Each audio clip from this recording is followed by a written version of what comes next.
Hello, everybody. Everybody. I hope it's everybody, but it may just be you. So, hello, you, the listener.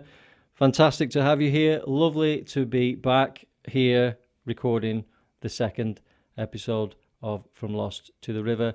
For those of you watching on YouTube, these are like IKEA crates behind me. I found them donde la basura. I found them by the bins. And it's one thing I love about Spain is that the recycling and giving and generosity of people in this country to put their old belongings that they no longer want, if they can't find the time or the ganas to put them for sale on Wallapop and Vinted. I'm not being paid any commission for mentioning those websites yet. But for those of you who don't put your things for sale on those Segunda Mano websites, and instead you gently and kindly put them by the bins, thank you so much. I'm a huge fan of this. I have to keep the things I find by the bins in the trastero. I have to hide them. I'm being honest now and just sharing this with the world. And now my wife Monica will hear my secret. The trastero en el garaje está lleno de las cosas de la basura. Lo siento mucho, cariño, pero it's in my DNA. It's in my sangre to be a little bit puño cerrado and a bit mean and a bit tight. And if I see things by the bins, I have to have them. I get in trouble for this, and when I'm in the car with the family, I'm not allowed to stop the car and fill up the maletero, the boot. I'm not allowed to fill the boot up with other people's discarded goods. I use the word goods because they are usually very good. I'm not allowed to fill up the car with stuff from the bins, goods from the bins. But when I'm on my own, here you go. I'm being honest now. I do that a lot. And anyway, so these brown lines you see behind me are from the bins. I decided to make them into a long background. I thought it would be a great idea for the video background. Apologies for those of you who are just listening to the audio now. You're going to have to use your imaginación. Use your imagination a little bit for this cryptic start to the podcast once again, just to picture in your mind what this looks like. It's basically loads of wooden lines behind me. It's not looking as good as I first hoped, I gotta say. By the way, making this background took 4 hours yesterday, and hanging it up straight with the spirit levels, again, many hours. Perfection. I am a perfectionist. Many of us are. We take the need for perfection through life with many things that we do, including speaking and communicating, en tu caso en inglés y en mi caso en español. Así que hoy vamos a hablar de este tema de la perfección, y antes de nada quería hacer una demostración que cuando estás hablando en un idioma que no es tuyo, tienes un acento y de vez en cuando cometes errores. Y es completamente normal, y creo que mi nivel de español hoy en día es un ejemplo de esto. Cuando estoy hablando en castellano, tengo mi acento de Michael Robinson o mi acento de Giri, pero últimamente me da absolutamente igual, porque la palabra más importante para mí es aceptarse. I have accepted the way that I speak Spanish, aunque voy mejorando todos los días. I'm getting better every day and I want to improve, obviously. But the line in the sand that I believe is the most important thing to draw and then cross over is acceptance. Acceptance of the way that you are able to communicate and express yourself in English. And in my experience, and this has only really happened in the last, I would say, year, I have reached a point where I feel okay with the way that I speak Spanish, and the perfection therefore has not completely gone away, but I am at a stage where I think, right, I can do this, and I don't speak every single sentence perfectly, but also nor do nativos, right? We speak with the objective of communication and connection, and al fin y al cabo, at the end of the day, it's about communication. So what I wanted to do whilst producing this podcast was actually speak to people in Spain who are learning English and ask them their opinion about why they tend to have a negative perspective or a self-critical viewpoint of the way they speak English, and perhaps if we can learn more about where those feelings are coming from, that we can possibly work on helping you overcome your fears of making mistakes, helping you realize that perfection is something that should be left at the door, and the main aim of the game is to speak and be understood, which la mayoría de la gente en este país, I have noticed, who speak English have a great level. They understand the grammar so well already. They have a great foundation already of English. But what became evident throughout the interviews I had with people is that the piece of the English language learning puzzle, la pieza del puzzle, that has been missing here in Spain was having enough opportunities to practice and speak the language.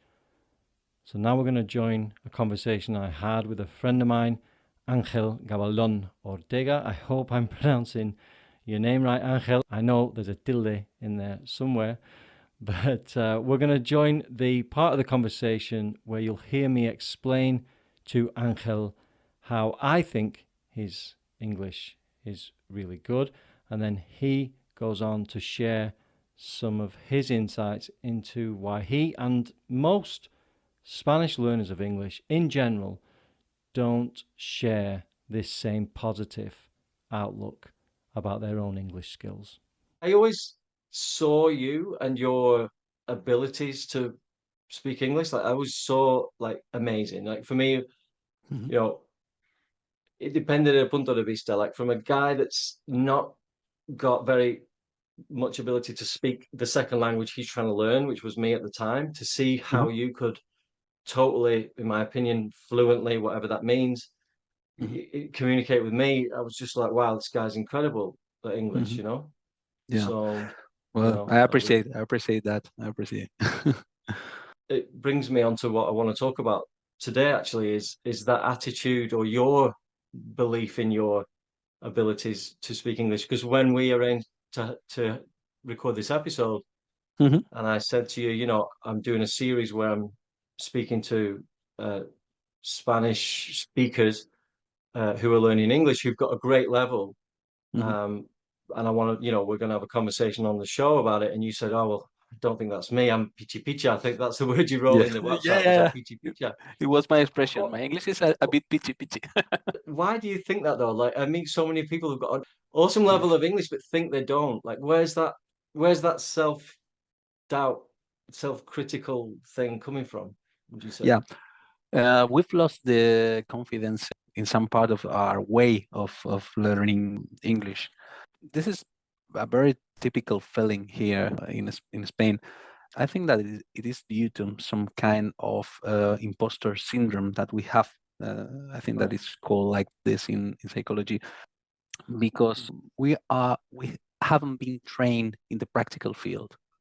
I think we've been always focused on learning the structures in English, grammar, these kind of things, but more from a theoretical perspective, but not from a practical way. We've been receiving lots of instructions, structures, but we have some kind of issues pending about the learning process that are more based on experience, and are more based on real feel of speaking English, trying to communicate and being more focused on the topic, not on being the most accurate English speaker, not being the most brilliant speaker with the most interesting structures or the smartest structures. I think that this is not needed because, for example, when we hear an English speaker trying to speak Spanish, we are very, we could say, we appreciate a lot his or her effort to communicate in our language, making mistakes, but that doesn't matter for us. That is something that is not important. We appreciate the effort, we don't be focused on his or her mistakes, and even we reach the conclusion that he or she speaks Spanish very well. Why don't judge ourselves with the same criteria? I was just about to say exactly that, right? It's like, Yeah. you know, people often say to me when I start trying my best to communicate here in Spain and I get lost or I have problems and I say, ay, perdóname, soy inglés, me cuesta un poquito con mi castellano. And then a Mm-hmm. lot of people say, look, si yo puedo hablar en inglés como tú estás hablando en castellano, es que para mí It es un would be a sueño, dream. right? So Yeah. yeah, and a lot of people say that, and when they say that to me, I obviously relax a bit more, and I feel, okay, I can do this, right? And I get a Mm-hmm. bit more confidence. But what you just said now is, it's exactly the same the other way around, right? If you could sort of step out of yourself and look at yourself from another angle, and if you went to my pueblo in the north of England, Mm-hmm. and if you were to ask anyone there or see anyone that can speak Spanish anywhere near the level that you can speak English, it's just wow, that's amazing, And I think it's Mm-hmm. like I wonder why that doesn't Yeah. doesn't sit in your mind.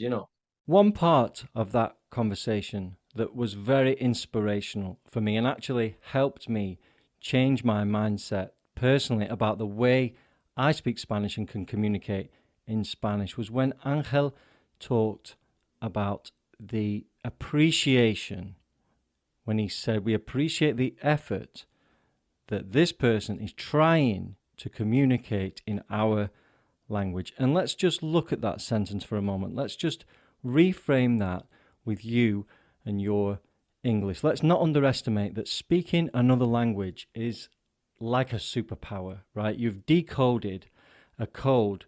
You've been able to unlock the signals that are hidden within this secret code. And that's what languages are. They are a code of communication, of understanding, of sending messages back and forward. And due to your schooling years, your education system in this country, you have been shown a very detailed and large amount of this code. You've learned the grammar rules, you've learned the tenses and the systems and the declination and the form and all these walls of the house, which is what grammar is when it comes to languages. You have the foundations and the walls there. And as Ángel said, what's been missing here in Spain is the opportunity to practice and speak and get involved and swim in the pool of the language, which is where we learn, where we get better, where we make mistakes. And when Ángel said, even though the person is making mistakes, the mistakes don't matter for us. Mistakes are just a part of the learning process. They're fundamental. We learn from our mistakes. Look at children. Children go out in the world and try and walk and fall down and get back up again and do it again and say, yo sabo, papá, sí, he ponido. And we correct them and they get better by making mistakes. So let's shift the focus from dwelling on the past. Let's not think to ourselves, oh, at school it was all about grammar and learning boring lists of irregular verbs. Es lo que hay. It is what it is. We're through that now. We can't change the past. The best way to move on from the past is, again, aceptarse. We accept it. It's done. I say we should see what the schooling system has done and see the results of that in you, which is the fact that you have a wide range of knowledge about the English language, about how it works and how it's put together and the order of the words and everything else. And now is the time to move forward from that and say, how then can we use these skills and this knowledge that we already have in abundance and get better? And if it's speaking practice and listening practice that you are looking to do, my recommendations would be a higher level of immersion. What do I mean by that? Listen to more English like this watch more things in English and speak English as much as you can. If you don't have many opportunities to speak and practice, then have a look in the show notes of this episode where you'll find several links to some free resources where you can go out on the internet, go out, not really, probably stay in when you do it, but you can get involved with these different conversation clubs to go out and practice. There's lots of clubs, intercambios, where again you can speak English. There are ways you can practice in a safe environment where nobody's judging your mistakes. People are in a similar situation, or there may be native speakers of English as well who want to learn Spanish. There's lots and lots of different ways you can practice the language, but in my opinion, one of the most helpful ways you can expose yourself to English is by inputting the language into your mind. Now, for me, one of the biggest challenges of doing that is time, tiredness, and ganas, okay? We don't have a lot of time these days to sit down and study. When we do sit down at the end of the day and sit on the sofa, it's very difficult to watch a full film in version original in English or start watching a series in English because we are destrozado. We're tired. It's been a long day. And the brain wants to take the easy path, the path of least resistance, which, en tu caso, es ver algo en español. Claro, I understand that. I know how it feels. So, what my suggestion is to do little bits more often. So, trocitos, pero more of them. So if you do 5 to 10 minutes a day of listening to English or watching some English on YouTube or social media or wherever it is, then you will feel more accessible to it. You'll feel more excited about it. It will be easier to do. And the other key thing about creating good, maintainable English learning habits is to make them easy. And one of the best ways of doing that is to combine your learning techniques, whatever they may be for you, with something you already do. Whether that be doing chores around the house, driving to work, getting the train, walking the dog, walking your kids, walking yourself or your suegra or whoever it is you walk with to stay alive and happy in this wonderful world we live in, then just put a little bit of English into your mind y ya está. Make it easy, make it enjoyable, make it fun. And poco a poco, the exposure to the language, the intonations of the different accents and the way we say things and the weird and crazy way we pronounce things that are just not spelled that way, then poco a poco you will enrich your vocabulary. In the show notes, you will find my podcast recommendation list, which is in answer to a really common question that I get asked, which is, ¿Dónde voy a empezar? Where do I start with all this? Because there's tons of podcasts and videos and things to get involved with out there, and I just don't know where to start. So I've created some recommendations of podcasts, lots of different things and subjects, but more importantly, they're separated into different levels. So have a look at that and download that. If you've enjoyed the podcast, please share it with anyone else you think will benefit from this message too. I would really appreciate it if you click the star button on the Apple Podcasts app to rate how you feel about the show. It will really help boost the algorithmic passion. I don't even know that that's the right word or sentence to say, but anyway, it'll help boost my message to as many people as possible. And thank you so much for listening. Once again, it's been emotional. Enjoy the rest of the day or night or whatever time it is on the clock for you. Get some rest, charge up your English learning batteries, and hasta la próxima. Adiós.